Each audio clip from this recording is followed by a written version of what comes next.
Hey Keith, so for the Men of Jehovah, we're doing the Apostle John. You said he was one of your favorites. Why? Well, Jesus loved him. In fact, John would always bring that up, and he mentioned himself several times. He said, John the Beloved, and that was his way of not saying, that's me, but he was really saying him, because Jesus confided in him and considered him to be one of his closest apostles. He was the one who canonized what we call the New Testament.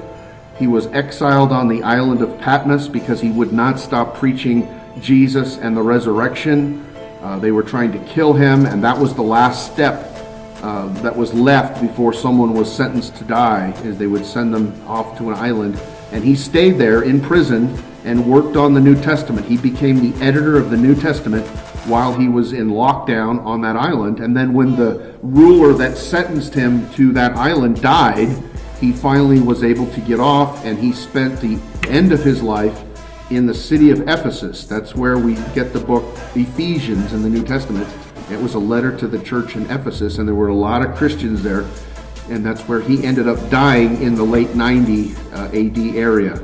That's when God gave him the vision on the Isle of Patmos, and he wrote down what we call the book of the Apocalypse, the book of Revelation, and that's a vision that Christ gave him of the end times to make sure that the people that are alive today, which would be us, know how this ends. We know how the last 7 weeks of Daniel's prophecy turn out, and some of the things that we can see coming in our future were given to John in that vision. He's one of the only, I believe, the only apostle that did not die as a martyr for his faith. And I believe it's because God preserved him so that he could get that job done. We have examples of John and Peter collecting the letters from Paul, collecting letters from the leaders in the Jerusalem church.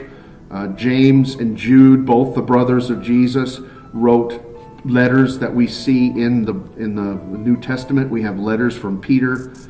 Those were all collected and gathered together. And Luke, who was a brilliant scribe for the Apostle Paul, gave us the Gospel of Luke and the Acts of the Evangelists, the Acts of the Apostles, because he was traveling with Paul. So he became a first-hand witness to what Paul had and what happened to Paul in his life. And the Apostle John, who was commissioned as part of the Transfiguration, that's your clue right there.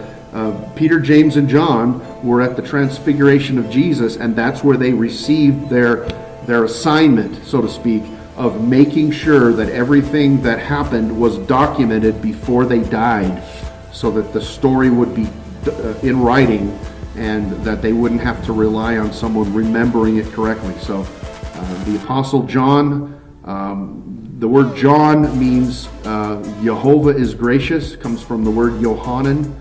And it means a lot because God was gracious to him, and God used him in great, great ways. The Catholic Church didn't give us the New Testament, the Bible. It was presented to us, and it was completed before the Apostle John died in the city of Ephesus, and he died around 99 AD. So we were not waiting for anybody to give that to us. The Apocrypha didn't come from the Apostle John. A lot of things that have been added or changed in the Bible since that time did not come from John. So we can go back and we can be sure that he was being led by the Holy Spirit. If you don't trust the Bible, you're saying you don't trust the Apostle John, because he's the one who gave us the final version of what we have today. Between him and Peter and Jesus' brothers, James and Jude, they compiled the Bible, and John was the one who finished it. And when he finished it, all the other apostles had already been killed for their faith.